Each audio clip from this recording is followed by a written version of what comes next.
All right, today we are diving into a classic, but seriously mind-bending work of sociology, Georg Simmel's The Philosophy of Money. And look, this isn't some dry book about economics. No. Simmel argues that the cash in your wallet, the numbers in your bank account, they're doing a lot more than just buying stuff. They are secretly, fundamentally rewiring how you see the world and even how you see yourself. I mean, think about it. We use it every single day without a second thought.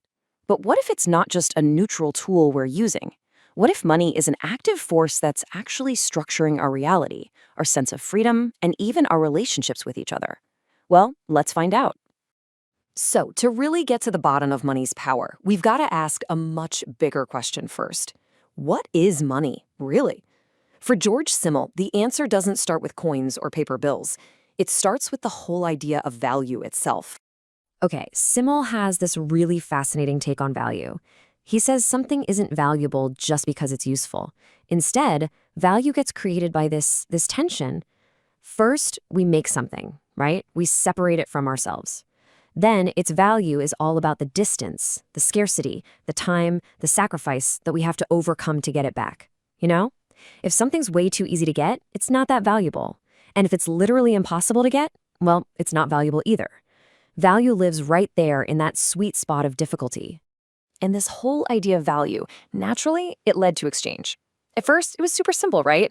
Just bartering. My chicken for your corn. Done. Then, things got a little more complex. You had systems of obligation, like a peasant owing his lord a certain amount of wheat.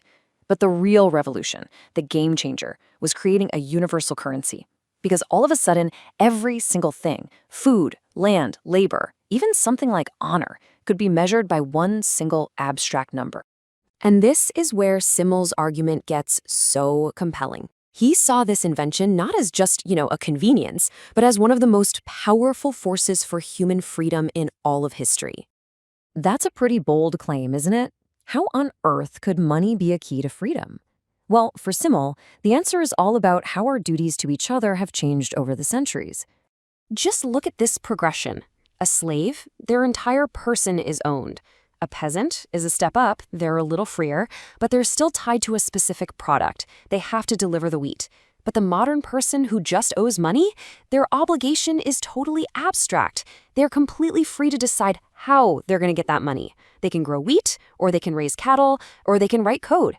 And that choice, right there, Simmel says, that's freedom. And the freedom doesn't even stop there. Money makes transactions impersonal.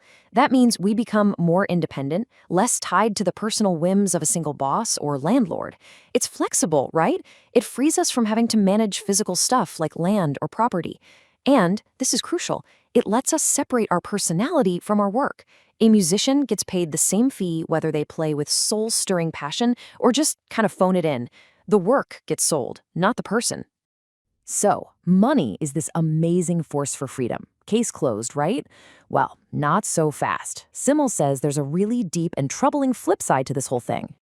Yeah, money set us free from all these old personal bonds. But what happens when the very tool that freed us starts to measure, well, everything? What's the real cost of putting a universal price tag on all of life? And this is the dark side of money's logic. Because it can quantify anything, it starts to seep into parts of our lives that we used to think were, sacred or priceless. And suddenly, you've got a world where anything and everything can be boiled down to cold, hard numbers. Simmel brings up some historical examples that are honestly pretty shocking to us now. The Weregild, this was literally the cash value of a human life, paid to a family if one of their members was killed. I mean, just think about that for a second. Or marriage by purchase, prostitution. These are all examples where the most personal, intimate parts of being human get reduced to a simple monetary transaction. And here's the real conflict at the heart of it. Money is fungible. That's a fancy word that just means $1 is exactly the same as any other dollar. It's interchangeable. But this idea crashes directly into the idea of distinction. The belief that some things like family honor or a one-of-a-kind piece of art or nobility are special, they're unique, and you just can't compare them to anything else. Money's numbers threaten to wash away all that uniqueness. And this brings us to what might be the deepest, most troubling part of Simmel's entire analysis, The idea that the freedom money gives us might just be a hollow, lonely kind of freedom. This quote is just so powerful. Being free from having to grow wheat doesn't automatically give you the meaningful freedom to go do something fulfilling with your life. Money, he says, is empty. It frees you from old ties, sure, but it doesn't hand you a new purpose. It doesn't give you any direction. It just leaves you with a blank page.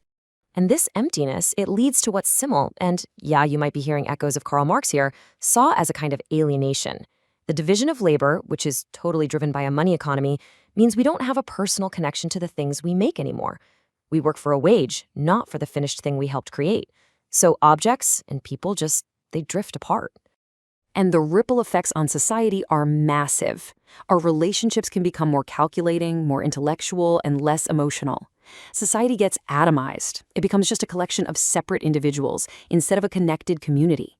And our lives are no longer ruled by the seasons and nature, but by the abstract, impersonal ups and downs of the market. So after all of that, what are we supposed to think about money? Is it the great liberator, or is it the great destroyer of meaning? Is it our servant, or has it quietly become our master? And right here, this is the central paradox. On one hand, money smashes the chains of feudalism and gives us incredible choice and independence. But on the other hand, it puts a price tag on our deepest values. It alienates us from our work and from each other, and it can just drain life of its unique meaning. It both frees us and traps us, all at the same time. So in the end, Simmel's final verdict is that money itself is neutral. It's not good, it's not evil. It is, like he says, an empty tool. It's a powerful amplifier. And what it amplifies, well, that depends completely on the person or the society that's using it. It can be used to build things up or to tear them down, to connect people or to isolate them. So, the ultimate responsibility, it lies with us. Money has totally reshaped our world. It's given us immense freedom and incredible potential. But whether that potential leads to a richer, more meaningful existence or a hollow, quantified one, well, according to Simmel, that choice is ours.